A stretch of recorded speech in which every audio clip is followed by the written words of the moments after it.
4, Eben. Number 5, Lode Jager. Number 6, and Captain Sia Kolisi. Number 7, Kwagga. Number 8, Dwayne Vermeulen. 9, Herschel Jantjies. 10, Andre Pollard. 11, Makazole Mapimpi. 12, Damian Allende. 13, Lucanio Am. 14, Jesse Kriel. 15, Damian Willemse.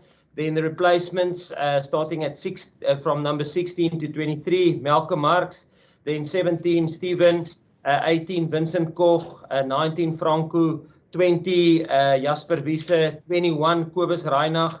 22, Elton Jantjies. And 23 is Frans Steyn. And that's the team for the test match against Wales. Thank you, Jacques. We'll jump right into the questions. Craig Ray. Hi, good afternoon. Hi, Jacques. Hi, Damian. Nice to see you all. Going well there. Listen, Jesse Kriel on the wing, Jacques. First of all, he hasn't played in nearly 3 months, and then you sort of spring a surprise with on the wing. Just your thought process there. Yeah, Jesse. Firstly, Jesse has played for us wing before.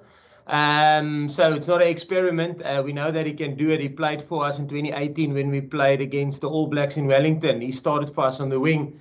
And then obviously with the rotation that we made on 15, Jesse is nice for us in terms of bringing some organizational skills, some experience in terms of almost 50 test caps. Rotating a guy like Willie with 70 test caps does leave some experience or opportunity for somebody with some experience, and that's the reason why we decided to put Jesse there. And obviously Jesse has trained well with us over the last couple of weeks that we've been together. And on that, maybe even with Damian, who's next to me, we always want to, as a team, we want to develop, we want to win, we want to transform, and we want to create squad depth. And this is an ideal opportunity for us to get some experience into guys on this end of year tour with the view to continue to win. Yeah, so it gave us a nice opportunity. Sorry, Jacques, if I could just follow up. As Jesse, I don't know if he went back in between Rugby Championship. Did he go to Japan before he joined up with you guys? And did he play any matches in between August the 14th against Argentina and now that you know? No, he didn't play any matches. No, he didn't go to Japan. So he was with us the whole time. Okay, thanks. Ashfaq Mohammed. Thanks, Zina. Jacques, hi, Jacques and Damian. Jacques, you mentioned Damian's selection now at 15. We all know what Willie Leroux does in terms of his role in the Bok team defensively and as almost a second playmaker on attack. How do you see Damian's role going forward as a fullback? I know he has played at number 12 a few times as a replacement, but yeah, is he a similar kind to Willie, or does he bring something different? No, I think every player brings something different. And when we did the team announcement to the team, we say, listen, we are now, and I'm going to be as open, as honest as I can be. We're looking to get. Willie has played the majority of the test matches since we came back from 2018, and we know what we have in Willie. And I said it. If we had to play a World Cup final on the weekend, we will probably select Willie, because of his experience, because what he's done for us in the past. But this is ideal, and hats off to Willie. This is ideal situation to give Damian an opportunity. We haven't given him how can I say a extended opportunity where he can actually now play and settle himself into the fullback position. So we felt that it is a great opportunity, and we said to Willie, listen, please help us develop him and Apilele as the matter of fact. So it's a little side project, and Willie's feeding as much information as he can into them. But in saying that, both Apilele and Damian and Billy, they're different players with different X factors, different skill sets. So yes, there's certain things from a team perspective that they will have to drive, but then obviously they have to bring their own specialness to the game and find their own foothold in the game that suits their style of play. Gavin Rich. Hi, Jacques. I seem to recall when you talk about that Wellington game that Jesse played in before, I think that what happened in that game was Lukhanyo got injured in the second half, if I remembered, and I think Lukhanyo then had quite a long sort of period where he was out. In fact, I think he missed the rugby for the rest of the year. So you never had a chance to play Jesse there again. Was there an intention back then to sort of play Jesse more regularly as a wing? And do you see something in him as a potential wing? I mean, was that the selection back in 2018 that you're now returning to? Yeah, it was something that we spoke about back then, and yeah, your memory serves you well, Gavin. We selected him at 14 for that test match, but then Lukhanyo broke his arm, and then he moved, and the guy who was benching for Jesse in that test match was Cheslin. So yeah, then Jesse moved into 13 with Lukhanyo departing with his injury, and then Cheslin came on. And from then on, then obviously Jesse played 13 for the majority of that year, and Cheslin started cementing himself in that 14 position. So yeah, we didn't have an opportunity then after that. We took Jesse to the World Cup, and we probably would have given him some opportunity there in the World Cup as well. But then in the first test match against New Zealand, he injured himself. So that took him out of the rest of the World Cup. So yeah, it was something that we spoke about back then, but it just didn't materialize. Thanks. Fatima.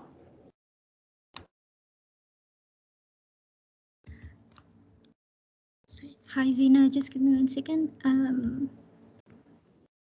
Hi, Zina. Thanks so much. Good afternoon, Jacques. I just had one question, just based on the match last week. Wales and South Africa, it's two very physical teams that are playing this week. So I just wondered your thought process around your overall selection of your team. Was one of the deciding factors also based on the physicality of each player? And Fatima, yes, no, definitely. Wales is going to be a nice challenge for us, especially if you look at our record here in Cardiff against them. It's always a team that we struggle to beat over here, and because they are physical, and they will go toe to toe against with us in that department. So as you would see, there hasn't been any changes in the starting in our pack, both on the bench and the starting pack that beat New Zealand in the Rugby Championship. So yeah, obviously we will have to be at our best in terms of our physical side, or if we want to get a result this weekend. Will? Hi, Jacques. Hope you're well. Will here. I will. Yeah, you're using Rassie Erasmus's laptop there, which I assume means his hearing's over. Can you tell us what the verdict was from World Rugby and if you're happy with it? Well, I don't think there's a verdict yet. I still think it's in the recess, or whatever they call it from a legal term of view. I don't know. But in fairness, Will, from our side, yes, like I said, now our track record against Wales here in Cardiff speaks for itself. So I'm trying not to think too much about that, and probably focus on the rugby side of things, because we will have to have our ducks in a row if we want to look to be competitive with Wales on the weekend. Okay, can you just confirm whether he'll be pitch side or in the stands on Saturday? No, Rassie would be in the coach's box with us, yeah. Grant? Cool. Yeah, thanks, Ina. Hi, Jacques. I just wanted to ask you, was there the temptation to go with Kobus Reinacher and Hanré Pollard, the 9-10 axis? Obviously, they know each other well from Montpellier. You also spoke about giving Herschel a run on. Yeah, I think Herschel's probably in the same bracket, I would say, as Damian. You know, it's a nice opportunity for us to get Herschel a bit of a run starting. You know, we know what we have in Kobus. We know what we have in Faf, and Herschel's been training well, and Herschel has really done well. If you think of the games where Faf got injured, in both the games where he actually had to finish the game or the last 30 minutes of the game. So for us, yeah, it's a nice opportunity to develop their game driving skill set, if I can put it like that, in starting for us. So that's the nice thing of having Herschel and Kobus. And I must say, Kobus, the game that he played against Racing, I mean, he had an excellent game, and we know what we have in him. Julian?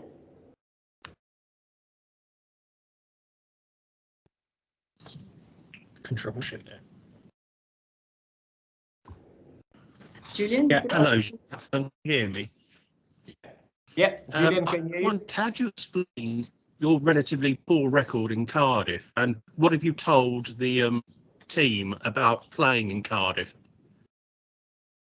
Sorry, you broke up on the first part. If I'm not mistaken, your question was how can I explain our poor performance in Cardiff?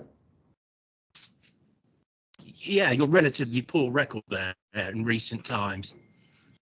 Yeah, yes. I mean, I think that must solely go to the quality of the Welsh team, you know, and the fortress they have here in Cardiff. The only games, well, since I've been involved with the Box in 2018, the only games that we've beaten Wales was when we played them in the World Cup, you know. And I think previously, if you go back to the last time we actually got a result here in Cardiff was in 2013.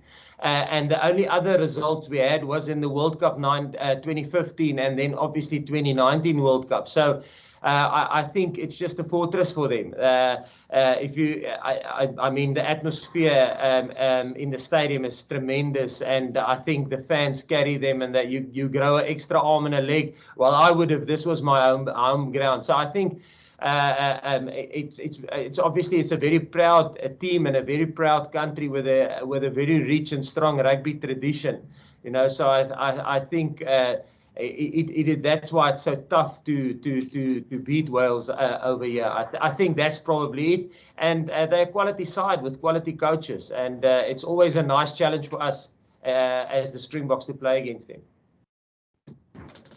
Ben? Thank you. Jacques, how much can you read into that Wales performance last weekend, given the injuries they have and the players that they were missing? Yes, they miss a lot of players. I mean, I can't speak about that because that will be speculation until we see the team that they select, because they might go with the same team. They might bringing 7 new players, or not new players, but players that played in the Premiership, you know, and that's returning from injury. So, and if you think about it, if there is a possible of 7 changes, it's almost half the team. So I think it can possibly be a completely different side to the one that played against the All Blacks on the weekend, and that's why I think. The one thing that I can read into that performance is that, listen, there's some exciting and good young players coming through the Wales youth systems. You know, there's some exciting players coming through. But yes, I can't speculate on the selection that they would do, but it can be a completely different team. Kanyiso?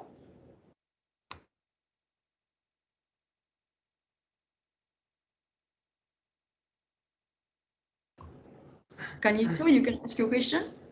Yeah, thanks. Good afternoon, Jacques. Looking at the end of year tour in particular, how easy, difficult would it be to weigh up blinding a team, but also looking at blinding new players, but also getting results considering the amount of rugby that has been played this year? Yeah, we will constantly try and put our France 2023 cap on, and that's probably without making caps easy. You know, you must always work hard to get a test cap, and the players do. When we announced the team, I asked Damian here, how many tests have you played, and I think it's 13. It's going for 14 now, and I asked him how many starts, and he only had 3 starts up to now. England in 2018, then this year in 2019 he had a start against I think it was Namibia, Canada, and then he had a start in this year against Argentina. So you know, you really have to work hard to get a test start here. And I had this conversation in front of Apilele, in front of the whole team, and I said, Apilele, and that's the thing, you know, you as Damian waited since 2018. He's been in our mix, and he's been patient, you know, working hard, training well, really training well, yeah, and then he gets an opportunity here and there, and we feel it's time now, you know, 3 years that he's been with us, that he's been in the mix, trained with us, know our systems, and we feel that he's deserved a lack of opportunity, and that's the nice thing of this team currently. You know, the discussion was held in front of everybody, in front of Willie. And you know, Willie bought in 100%. Listen, coach, I'll carry water. I'll do anything, you know. And he will feed the little detail that he uses during the week in how he builds and prepares, and he will pass on that experience to these guys. And I think that's a wonderful position we're in currently. Sbu? Hi, thanks, Zina. My question is also related to just that selection poser. How hard was it leaving Apelele out of the team? I know that he, in terms of newness and form and that exciting factor, is probably right up there. But of course, you mentioned that there's players that have been waiting in line. But how hard was it to leave him completely out of the 23?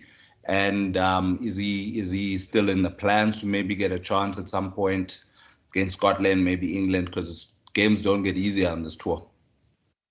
Yeah, no, yeah, it was that we had a nice discussion this morning as coaches. You know, it's tough. It's tough to leave somebody out of this team currently, you know, and we are fortunate to be in that position. You really have to work hard and be patient and continue working hard to get a shot in the 23. And it was tough because obviously he's got specific skill sets and attributes that he brings to the party, and I suppose. Your question on will we play him in this tour? There will never be a never. You know, obviously we've got a specific plan in mind for these 3 games in our heads. But as you know, rugby, the ball is not round, it's oval, so you get weird bounces sometimes. But if things go according to plan, there might be an opportunity. But things might change, and we might go a completely different route. But we've got a specific plan in our head. So it's not, it wasn't an easy decision, and it was a well-discussed topic in terms of this team selection. And like I say, winning is still our main priority. We want to try and get a result here. And in saying that, go back to how tough it is in the fortress of Cardiff to get a result against Wales. So it will be a nice challenge for the team that we did select. Just as a quick follow-up, Jacques, how did the young man take it? No, everybody here takes it well. You know, everybody, because I think we open and honest. There's no one-on-ones. We literally do the team selection and explanation in front of everybody. So there's not. So Apilele doesn't wonder what did I tell Damian, and there's no what did Jacques tell Willie. We speak open and honest about the team selection in front of everybody, so everybody understands our thought process. And you know what? It's competitive. So there is disappointment. There must be disappointment. If you're not disappointed, if you don't make the match day 23, you shouldn't be in the squad.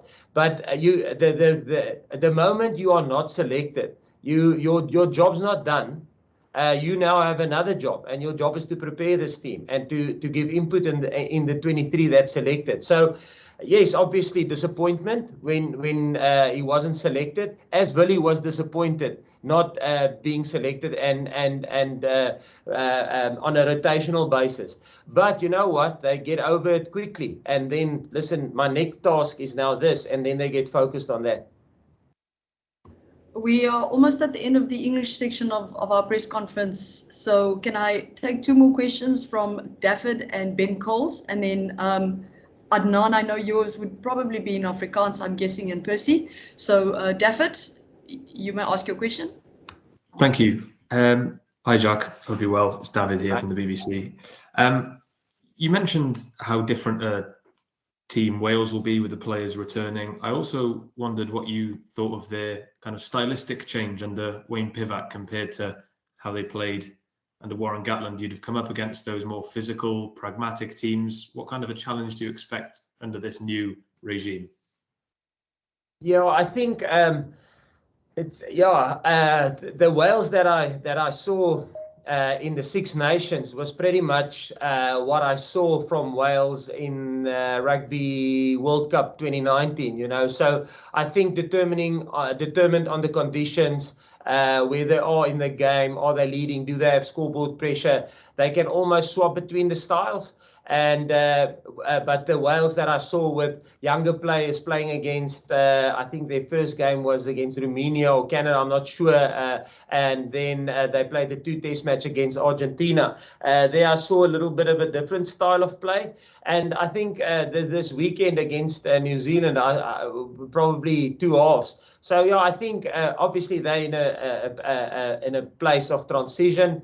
And I think they will probably play the style which the conditions will allow, and also the style which we will allow. So I think they're quite an adaptable side. And when we coached against, when I coached against Wayne, when he was coaching Scarlets and I was at Munster, I mean, that was always the challenge against him. You know, you never know what type of game you're going to get.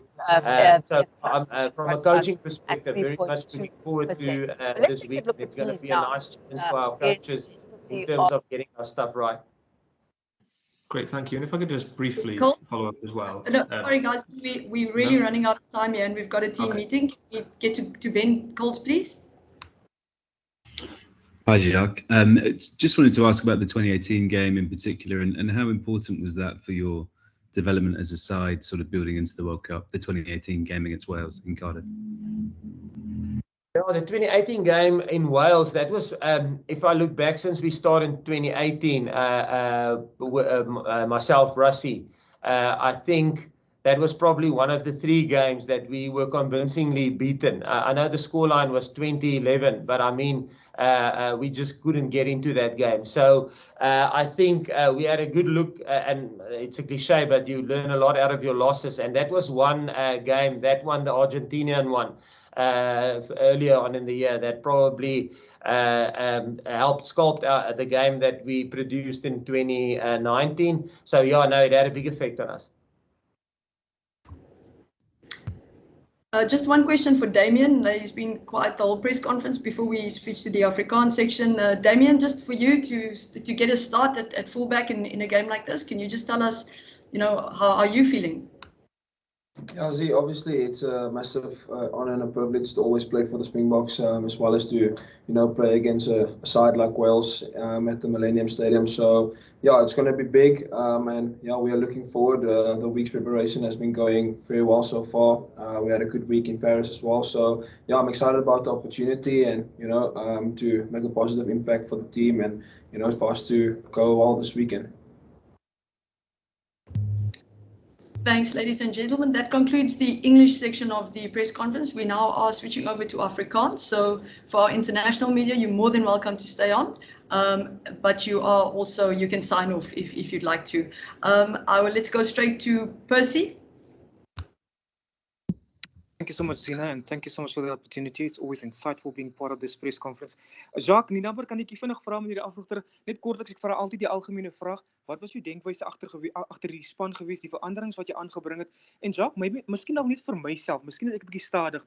Kan jy net vir my die duidelikheid gee oor Wat is Sibongo Nkosi se status? Ek vind dit baie moeilik om te verstaan hoe 'n Springbok wat nou onlangs in Australië is, steeds met papierwerk sukkel. Maar miskien is dit net my onkunde. En dan die ander deel is dan net vir Damian Willemse. Damian, die afrigters en die nasionale keerders, hulle plaas baie vertroue in jou sedert, soos jy sê, sedert 2018 of selfs voor dit. Is dit nou 'n geleentheid vir jou om jouself te vestig mondelik op heel agter? En net kortliks, wat is jou verhouding met jou kollega Willie? Die eerste gaan. Okay. Percy, okay, die eerste ding, ek gaan sommer Sibongo se ding antwoord. Okay, so Sibongo moes 'n visa kry om in die UK in te kom. En sy paspoort was geldig, maar in sy paspoort, jy moet sekere vereistes hê, so dan moet 'n sekere hoeveelheid skoon blaaie wees vir jou om 'n visum te kry, maar die skoon blaaie moet aan weerskant, hulle moet aangrensend wees, as ek dit so kan sê. En sy skoon blaaie was nie aangrensend nie. So toe het hulle gesê die paspoort is nie geldig om 'n visum te kan kry nie. Die paspoort is geldig. Die paspoort het nie verval nie, hy's geldig. Hy's net nie hy voldoen nie aan die vereistes om 'n visum te kry nie. So toe moes hy weer heraansoek doen vir 'n nuwe paspoort met nuwe blaadjies sodat hy die visum kan kry. So dis wat met hom gebeur het. Dan die ander vraag was ons denkwyse in terme van die span. Ja, soos ons gesê het, toe ons die einde van die jaargroep aangekondig het, die een groot ding wat ons wil doen is kontinuïteit, Percy. So as jy kyk na die voorspelers, daar's baie kontinuïteit in die span wat ons gespeel het teen Nieu-Seeland. Daar's nie een verandering nie, nie in die begin agtal nie en ook nie op die manne op die bank nie.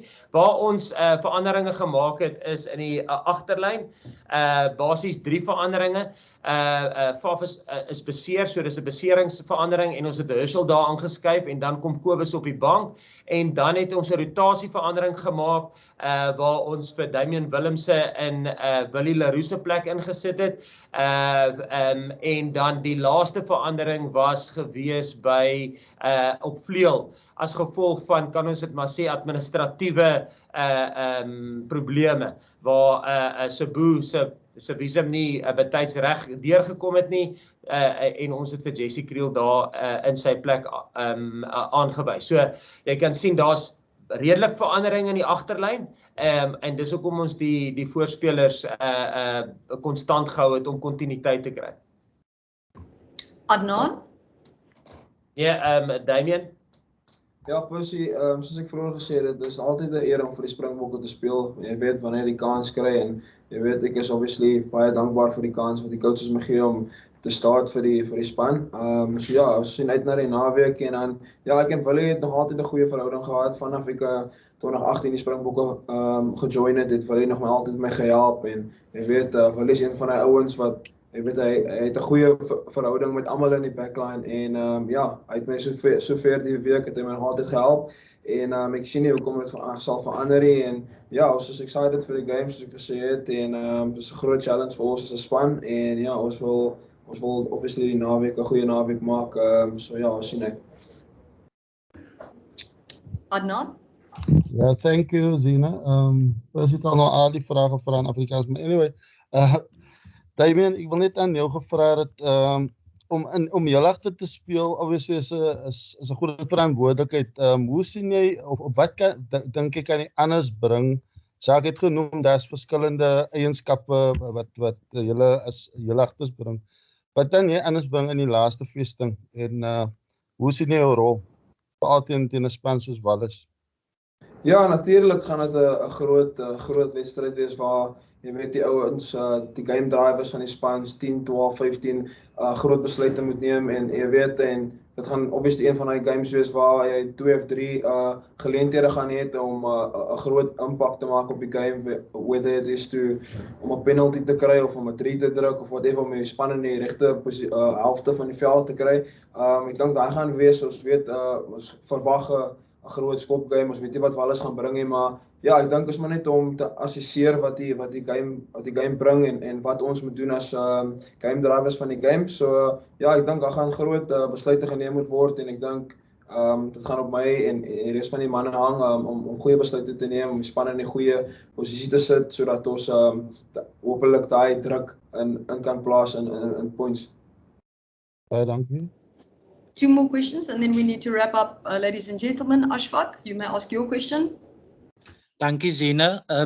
Damian, ons ken vir jou as 'n ou wat lyk 'n aura van om met die bal te hardloop van agter af, maar natuurlik by die bokke moet hy ook deel van die skopplan wees. Hoe sien jy daardie taak vir jou om die dissipline te hou om wanneer om te skop en wanneer om te hardloop? Ja, ek sal nie sê dit is regtig 'n skopplan of enigiets. Ek dink die manier hoe ons speel is om druk te bou en ons weet toets rugby gaan al so druk en obviously die span wat eerste onder daai druk val, gaan moeilik weer dan in die game kom. So ja, ek dink is maar net soos ek gesê het vroeër om te assesseer wat is benodig, of om te hardloop of om te skop, of om die bal te dra. So ja, ek dink dit gaan afhang om goeie besluite te neem en soos ek sê die game te assesseer, hoe die game loop, of ons scoreboard press het of ons nie scoreboard press het nie, as verskillende faktore wat dit gaan beïnvloed. So ja, ek dink is maar net een van daai dinge waar ons die game gaan moet assesseer. Ek het goeie ouens rondom my, ek het vir Damian, ek het vir Jessie wat 'n goeie communicator is, Pollard is daarso.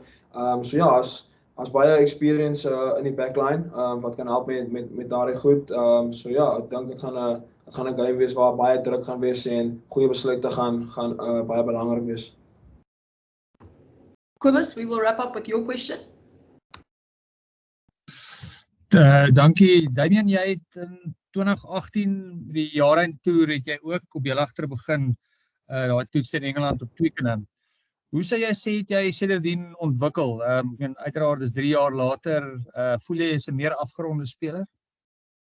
Ja, definitief. Ek kan nog onthou die game wat ek gespeel het op Twickenham en jy weet met wat ek als geleer het nou in die laaste 3 jaar, ja, dit is definitief as ek op 'n punt waar ek nou baie develop het en geleer het by coaches, by spelers van die veld af, as ook op die veld, obviously met die experience wat ek kry deur te speel en die opportunities wat ek kry om teen jy weet goeie spelers te speel in groot games. So ja, ek sal sê ek het baie goed geleer en ja, soos coach gesê het vroeër, gee vir ons 'n opportunity om onsself te bewys en onsself in daai pressure situations en moments te sit. So ja, ek sien uit na die challenge en ek dink dit is 'n great challenge vir al die youngsters wat inkom en so ja, ek dink dit gaan 'n goeie een wees die naweek en ek sien baie uit na dit. Thank you, Damian. Thank you, Jacques. Ladies and gentlemen, that concludes our press conference for today. Sincere apologies for the technical glitches at the beginning, but I'm glad that we did get it underway. Have a lovely day, and yeah, keep well. Bye. All right. Thank you. Thank you. Sorry for the glitches. Bye, Anna.